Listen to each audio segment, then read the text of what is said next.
আসসালামু আলাইকুম। আজকে চষি পিঠা বা চই পিঠা সেই রেসিপিটা শেয়ার করব। অনেকে এটাকে সেমাই পিঠা বলেও জানে।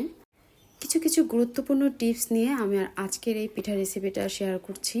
পিঠা বানানোর সময় একবার হলো ভিডিওটা দেখে নেবেন, তাহলে অবশ্যই কিছু না কিছু উপকৃত হবেন। তো একটা কড়াইয়ের ভিতরে আমি 2 কাপ পরিমাণে পানি নিয়ে নিচ্ছি, আর পানির ভিতরে দিয়ে দিচ্ছি হাফ টেবিল স্পুন পরিমাণে লবণ, আর আপনারা আপনাদের টেস্ট অনুযায়ী আর কি দিবেন। ঢাকনা দিয়ে ঢেকে পানিটা ফুটে ওঠা পর্যন্ত অপেক্ষা করছি। চুলার আঁচটা এই পর্যায়ে কিন্তু আমার হাই হিটে আছে। তো পানিটা যখন ফুটে উঠেছে তখন এর ভিতরে আমি স্যুপ বাটির 1 বাটি শুকনা আতপ চালের গুঁড়া দিয়ে দিলাম। তারপর একটি কাঠের খুন্তি দিয়ে আমি খুব ভালো করে এটা মিক্স করে নিলাম। আর চুলাটা কিন্তু এখনও আমার হাই হিটেই আছে। চষি পিঠা বানানোর ক্ষেত্রে প্রথমে চালের গুঁড়াটা খুব ভালো করে আর কি সিদ্ধ করে নিতে হবে। এ পর্যায়ে আমার চুলার আঁচটা একদম কমিয়ে ঢাকনা দিয়ে ঢেকে 3-4 মিনিটের মতো রেখে দিব, যাতে করে চালের গুঁড়াটা খুব ভালো করে আর কি সিদ্ধ হয়ে যায়। এই টিপসগুলো ফলো করে তারপর যদি আপনি বাসায় চষি পিঠাটা বানান, ইনশাল্লাহ আপনার চষি পিঠাটা খেতে অসাধারণ হবে। 3-4 মিনিট পরে ঢাকনা তুলে আবারও একটু ভালো করে মিক্স করে তারপর আমি এটা একটা ট্রের ভিতরে নিয়ে নিব। তারপর এই চালের গুঁড়াটা গরম থাকা অবস্থায় অল্প অল্প করে শুকনা চালের গুঁড়া দিয়ে হাত দিয়ে খুব ভালো করে মথে নিতে হবে। এ পর্যায়ে এই ডোটা কিন্তু বেশ গরম, তো একটু সাবধানে মানে হাতে সহ্য করে করে তারপরে এটা ডোটা তৈরি করে নিতে হবে। তো আমার এটা ডো তৈরি করা হয়ে গেছে। এখন আমি লম্বা করে ছোট ছোট করে লেচি কেটে নিব, আর এই লেচিগুলো দিয়ে লম্বা একটা দড়ির মতো আর কি করে নিব। রুটি বানানোর যে পিঁড়িটা থাকে সেই পিঁড়িটার নিচে আমি একটা থালা বসিয়ে নিয়েছি, যাতে পিঠাগুলো বানালে থালার ভিতরেই খুব সহজে আর কি পড়ে।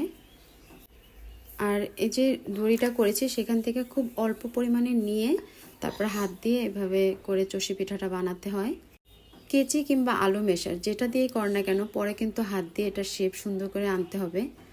তো আশা করছি সবাই হয়তো বা বুঝতে পেরেছেন আর সবাই এটা জানেন। এভাবে করে আমি সবগুলো পিঠা আর কি বানিয়ে নিয়েছি। তো আলহামদুলিল্লাহ আমার পিঠাগুলো দেখতে জাস্ট এরকম হয়েছে। এখন এটা রান্না করার পালা, মানে এটার মেন কাজটাই হচ্ছে এখন কিভাবে এটা রান্না করব। তো এর জন্য কড়াইয়ের ভিতরে প্রথমে আমি হাফ লিটার পানি দিয়েছি।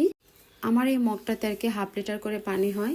তারপরে এই মগেরই আরও অর্ধেকটা পরিমাণে পানি দিয়েছি।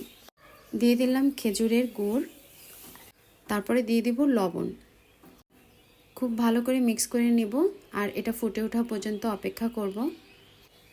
এটা ফুটে উঠলে আপনি চেক করে দেখতে পারেন, যদি মিষ্টিটা আর একটু বেশি খেতে চান সেক্ষেত্রে আর একটু গুড় এখানে অ্যাড করতে পারেন।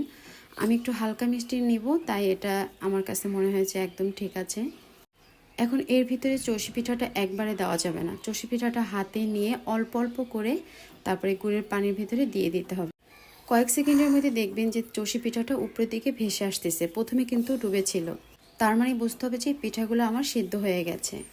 আর এভাবে অল্প অল্প করে আমি সবগুলা পিঠা আর কি দিয়ে দিব। একবারে যদি সব পিঠা দিতে যান সেক্ষেত্রে কিন্তু এটা দলা পেকে যেতে পারে, আর তখন পিঠাটা খেতেও কিন্তু ভালো লাগবে না। আশা করছি আমার এই টিপসটাও আপনারা বুঝতে পেরেছেন। পিঠা কমপ্লিটলি দেওয়ার পরে মানে একবার একটু বলক আসার পরে চুলাটা অফ করে দিতে হবে। আর এখানে আরেকটা টিপস হচ্ছে, যদি আপনি আর পিঠাটা গরম থাকা অবস্থায় মানে হাজবেন্ড কিংবা বাচ্চাদের জন্য কিংবা কাউকে দেওয়ার জন্য যদি রাখতে চান, সেক্ষেত্রে এই গরম অবস্থায় পিঠাটা কিন্তু চামচ দিয়ে উঠিয়ে রেখে দিতে হবে। কারণ এই পিঠাটা যখন হয়ে যায় আর এটা কিন্তু বসে যায়, উপর থেকে একটা সরের মতো পড়ে, তো এটা গরম থাকা অবস্থায় কিন্তু উঠিয়ে নিতে হবে। তো আমার এটা 2-3 বার এভাবে বলক চলে আসছে। এই পর্যায়ে আমি চুলাটা অফ করে দিব। আর এই পিঠাটা কিন্তু এমনি খেতে বেশ দারুণ লেগেছে। তারপরে অনেকে হয়তো বা ভাবতেছে যে কেন দুধটা ইউজ করা হয় না। দুধ ইউজ করার ক্ষেত্রে এই পিঠাটা যখন মানে মোটামুটি ঠান্ডা হয়ে আসবে, তখন এখানে আমি একটা কাপের ভিতরে একদম ফুল ক্রিম গুঁড়ো দুধ যেটা সেটা নিয়েছি, আর অল্প পরিমাণে পানি দিয়ে তারপরে এটা গাঢ় একটা দুধ বানিয়ে নিয়েছি। এখন আমি এই পিঠার উপরে এই দুধটা দিয়ে দিব এবং আলতো করে চামচ দিয়ে এটা মিক্স করে নিব, যার ফলে আমার একটা পিঠাও কিন্তু একটুকু ভেঙে যায়নি আর নষ্টও হয়নি। আর এটা গরম খেজুরের গুড়ের ভিতরে যদি দুধটা দেওয়া হতো তাহলে কিন্তু দুধটা কেটে যেত, আর দুধটা যদি ছড়া দিয়ে যেত সেক্ষেত্রে কিন্তু পিঠাটা দেখতেও ভালো লাগতো না আর খেতেও ভালো লাগতো না। এখন দুধ মিক্স করার পর পিঠাগুলো আমি আপনাদেরকে উঠিয়ে দেখাচ্ছি যে এটা কতটা পারফেক্ট হয়েছে। রেসিপি ভালো লাগলে রিকোয়েস্ট থাকলো চ্যানেলটি সাবস্ক্রাইব করার। আর আল্লাহর রহমতে একটা পিঠাও আমার ভেঙেও যায়নি আর ওটা নষ্টও হয়নি, দেখতেই পাচ্ছেন। তা আজ এ পর্যন্তই, আল্লাহ হাফেজ।